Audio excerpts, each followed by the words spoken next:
अस्सलाम वालेकुम नाज़रीन, आप देख रहे हैं उर्दू पॉइंट और मुझे कहते हैं तजम्मुल बुखारी। इस वक्त हमारे साथ मौजूद हैं पाकिस्तान तहरीक इंसाफ के रुकने सूबाई असम्बली चौधरी लतीफ़ नज़र गुजर, जो कि फैसलाबाद से इंतखाबात जीत के ऐवान में पहुँचे हैं। उनसे बात करते हैं।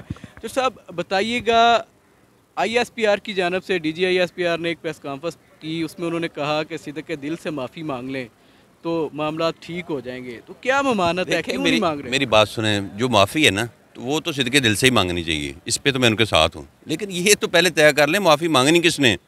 यानी अगर आप देखें कि ये 9 मई का जो वाक़या है, उसका सबसे नुकसान किसको हुआ? PTI को हुआ। और कुछ अभी भी मैं समझता हूँ कुछ लोग PTI एक जमात है, सियासी जमात है। हम कोई दहशतगर्द जमात नहीं है, ना कोई हम मजहबी जमात है, कि आम जमात है। हमने पाकिस्तान के लोगों के, अवाम के वोटों से हम असम्बलियों में पहुँचे। अगर हमको इस जगह पे ला के खड़ा किया जा रहा है बार बार कि PTI का बयानिया फ़ौज मुखालफ बयानिया, कत्तन ऐसा नहीं है। हमारी किसी फ़र्द वाह से इख्तलाफ हो सकता है। इमरान खान साहब ने बज़ाते खुद हमेशा ये बात का बारहा इतराफ़ किया है कि पाकिस्तान की फ़ौज मेरी फ़ौज है और मेरी जान से ज़्यादा पाकिस्तानी फ़ौज की ज़रूरत है। तो इससे बड़ा तो मेरा ख्याल कोई और जवाब नहीं है। लेकिन अगर आप ये कहें कि आप 9 मई के वाक़े को PTI के साथ जोड़ें, मैं समझता हूँ अभी भी वक्त है। PTI का भी ये मौक़िफ़ है। मैं बज़ाते खुद एक MPA उस दिन की मज़म्मत करता हूँ। यकीनन फ़ौजी तनसीबात पे जो हमला हुआ, सरकारी अमला को जलाया गया, जिसने भी जलाया, और मैं उसकी मज़म्मत करता हूँ। लेकिन मसला ये है कि ये बात तो पहले तय करें ना, ये वाक़या क्यों रोनुमा हो। उसमें अगर PTI के किसी वर्कर ने या किसी लीडरशिप का उसमें कंट्रीब्यूशन है किसी भी किस्म का, तो उसको सज़ा मिलनी चाहिए।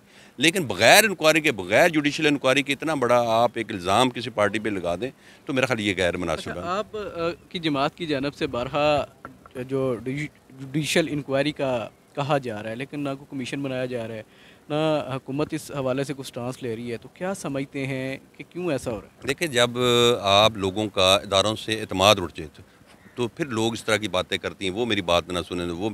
और जो पाकिस्तान के मौजूदा हालात हैं, रूल ऑफ लॉ जिस मुल्क में नाम की चीज़ ही कोई नहीं। और ये जो बहावल नगर का वाक़या दरपेश आया, ये मैं समझता हूँ बदतरीन मिसाल थी रूल ऑफ लॉ की। यानी जिसके पास ताकत है वो अपना बदला। यही हमारी पुलिस, पंजाब पुलिस थी, जो कारकुनों के घरों में गई, जिन्होंने चार दीवारी का तकद्दस पामाल किया, लोगों को मारा, ख़वातीन को मारा पीटा, बच्चों को मारा पीटा, किसी ने इनसे नहीं पूछा। अब जब एक ताकतवर अदारे की तरफ इन्होंने आँख की तो उन्होंने अपना बदला लिया।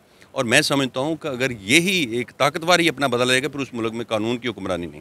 तो अगर कानून की हुक्मरानी, एक आम आदमी, गरीब आदमी को ये कानून ही उसको ये पावर देता है, हौसला देता है, और एक उसको एक सब्र होता है कि मुझे कानून से कोई रिलीफ मिलेगा तो मैं अपने दुश्मन का मुकाबला कर पाऊंगा। लेकिन मसला ये है कि पाकिस्तान में रूल ऑफ लॉ नहीं है, कोई पूछने वाला नहीं है।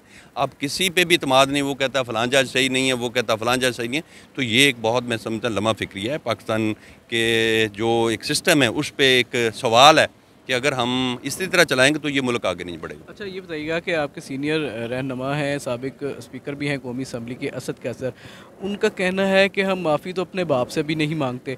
तो क्या ये वाला रवैया ठीक है? इसका कोई फ़ायदा होगा? देखिए, मैं एक तो मैंने उनकी ये बात सुनी नहीं। अगर ये उन्होंने ये बात कही है तो ये बात मैं समझता गैर मुनासिब बात है।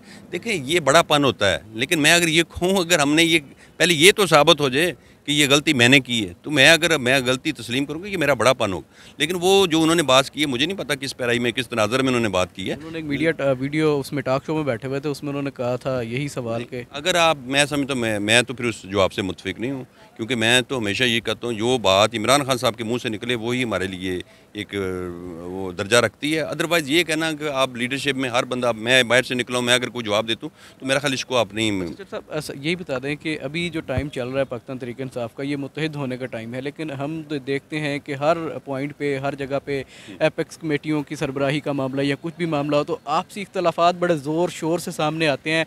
बड़े बड़े कद्दावर नाम जो हैं वो भी एक दूसरे की मुखालफत करते हुए दिखाई देते हैं। तो क्या आप समझते हैं ये सही टाइम है? देखें, एक तो ये बिल्कुल मैं इसकी मज़म्मत करता हूँ। जो भी हमारे कायदीन हैं उनको ये वक्त की ज़रूरत है, आपस में इनको इत्तेहाद और यूनिटी दिखानी चाहिए।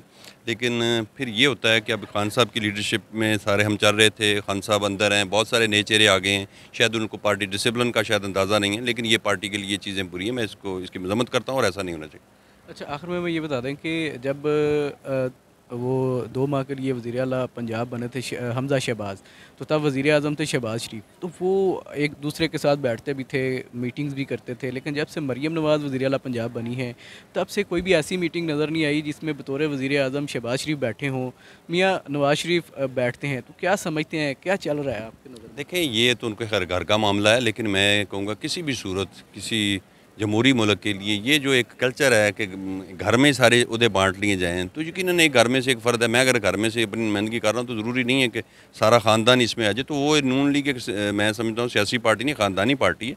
ये उनके घर का मामला है और इनकी जो कोऑर्डिनेशन है जैसा भी ये चल रही है। और दूसरी बात जो मैं कहूँगा, ये एक जो अभी मैं अवाम शायद ये सवाल नहीं कर रही, तो ये इनकी जो 14 महीने की पीडीएम की जो हुकूमत थी जिसमें शहबाज शरीफ साहब वज़ीर आला, तो उस वक्त पूरी कौम को ये कहा गया कि नवाज़ शरीफ साहब बाहर से आएंगे और वो इस मुल्क का मसीहा हैं। और क्योंकि शहबाज शरीफ साहब के पास वो इल्म नहीं था तो वो शायद डिलीवर नहीं कर पाए, तो नवाज़ शरीफ आके इस मुल्क को मिसाइल की दलदल से निकालेंगे।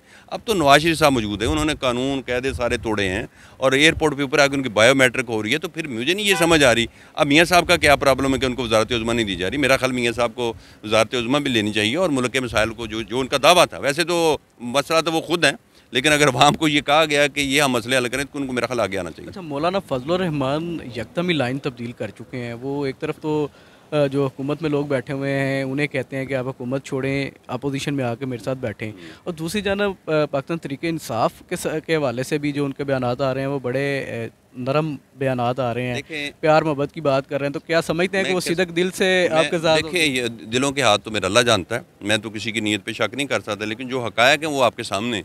जब ये पीडीएम की हुकूमत थी, इनको इस तरह मुसलत किया गया और इस तरह चोरी और डाका पड़ रहा था, ये सारा इलेक्शन कमीशन जो 2 नंबर धंधे कर रहा था, तो ये सारे लोग उस वक्त खामोश थे। अब शायद उनके अपने कोई पाँव पे कोई जोर आया है या वो उनकी ज़मीन तो नहीं गर्म होगी नीचे से? ज़मीन वाला कोई चक्कर नहीं है, ज़मीन वाला कोई चक्कर नहीं है। मेरे ख़्याल में वो ज़ाहिर है उनको ज़िंदा रहने के लिए अब एक मुखालिफ बयानिया चाहिए, क्योंकि अगर आप खैबर पख्तूनख्वा में देखें तो ख़ास तौर पे उनका वोट बैंक बिल्कुल ज़ीरो हो चुका है। तो शायद इसलिए मज़ामती सियासत की तरफ उन्होंने रुख किया। अच्छा, एक और चीज़ भी चल रही है कि जमीयत उलमा इस्लाम में ये बहस चल रही है कि सियासत छोड़ देनी चाहिए। तो क्या आपको लगता है कि अगर जमीयत उलमा इस्लाम ये इस फैसला ये कर लेती है सियासत छोड़ दें, तो उससे जो मुल्क की सियासत है उसमें कोई खला होगा या कोई बेहतरी हो जाएगी? क्या समझते हैं? देखिए, मैं समझता हूँ किसी भी सियासी पार्टी के लिए मैं उसका मुखालिफ नहीं हूँ। किसी को मैं ये कह नहीं सकता कि फ़लाँ को सियासत छोड़ देनी चाहिए। लेकिन अगर आप मेरे से ये सवाल पूछें कि मैं समझता हूँ सियासी पार्टियों का वजूद इंतहाई ज़रूरी है मुल्क के लिए, लेकिन मज़हब के नाम पे सियासत नहीं होनी चाहिए।